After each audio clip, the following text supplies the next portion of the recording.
Bienvenue dans le 14e chapitre intitulé Références.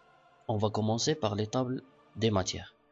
Alors, tout d'abord, la table des matières est une liste organisée des listes de chapitres et de sections d'un livre ou d'un document, permettant au lecteur de s'orienter rapidement dans un ouvrage. Alors, comme vous pouvez bien sûr constater sur l'image, que la table des matières se compose de l'ensemble des chapitres, des titres et des sous-titres et des sous-sous-titres d'un document ou bien d'un livre. Alors il faut noter qu'il ne faut pas confondre une table des matières avec un sommaire. Un sommaire est une table des matières qui se compose de deux niveaux seulement. Ça veut dire le grand 1 et le petit 1. On ne peut pas trouver dans un sommaire le niveau 1, 2 et 3 et 4. Alors une table des matières est plus détaillée qu'un sommaire. Le sommaire, il se compose seulement des deux grands titres, le grand 1 et le petit 1. Alors voilà une image qui illustre le sommaire. Donc il est composé de grand 1 et grand 2 et petit 1 à l'intérieur de 2 seulement. On ne peut pas trouver le troisième niveau comme on a déjà discuté dans le chapitre des listes numérotées et listes à puces. Alors, passons à la pratique.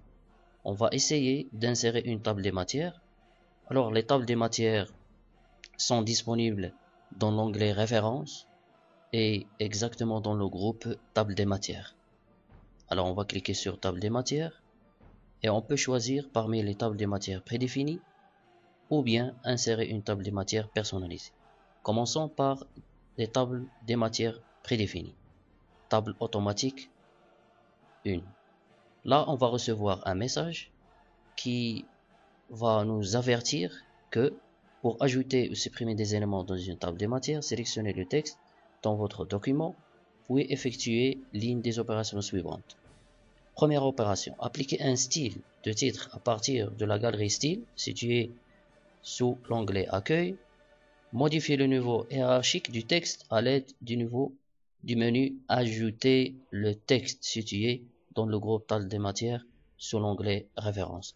Alors là, on ne peut pas créer la table des matières puisque on n'a aucune entrée de table de matière n'a été trouvée. Ça veut dire les titres ne sont pas stylisés. Ça veut dire on n'a pas appliqué des styles au titre. Alors on va annuler. Alors pour appliquer ou bien insérer une table des matières, il faut utiliser les styles. Alors commençons par le premier titre. Dans Accueil, le groupe Style, on va appliquer le titre 1 au grand titre. Alors la grande pyramide, aussi les points cardinaux, titre 1. Histoire des pyramides aussi, on peut le faire en titre 2.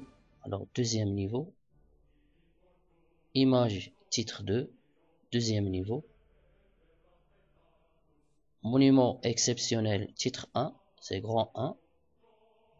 Et oui, on va ajouter tâche à réaliser titre 3 par exemple. Voilà. Alors après avoir appliqué des styles sur les titres, on va dans Références, Table des matières et Table automatique 1. Et là, voilà, vous pouvez constater que la table est créée. Alors le grand titre c'est ça, de niveau 1 et niveau 1. Donc niveau 2 c'est Histoire des pyramides et images. Et niveau 3 c'est Tâche à réaliser.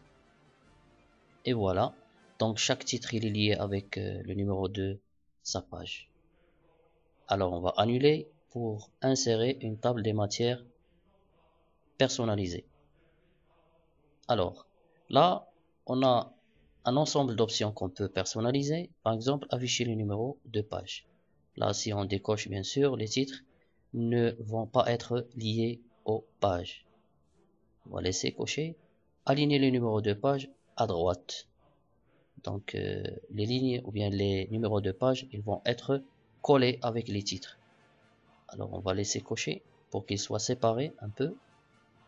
Caractère de suite, c'est le caractère qui relie le titre avec le numéro de sa page. Alors ici, un trait, on peut faire des pointillés, etc. Et dans le volet général, on a le format de la table des matières. On peut modifier et sélectionner le format qui nous convient, officiel par exemple, et le niveau, ou bien le nombre des niveaux à afficher.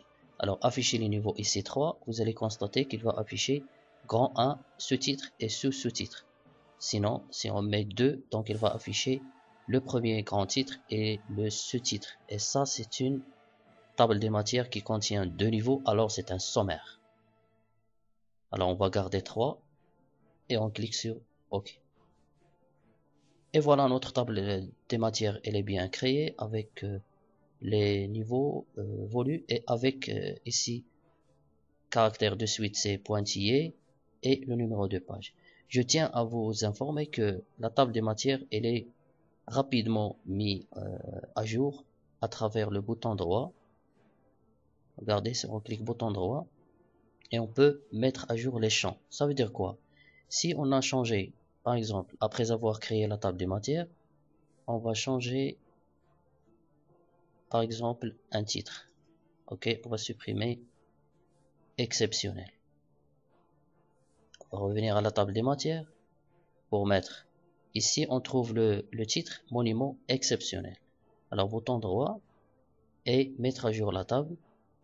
Là, une petite boîte de dialogue qui nous demande de choisir entre mettre à jour les numéros de page uniquement ou bien mettre à jour toute la table. Alors mettre à jour toute la table.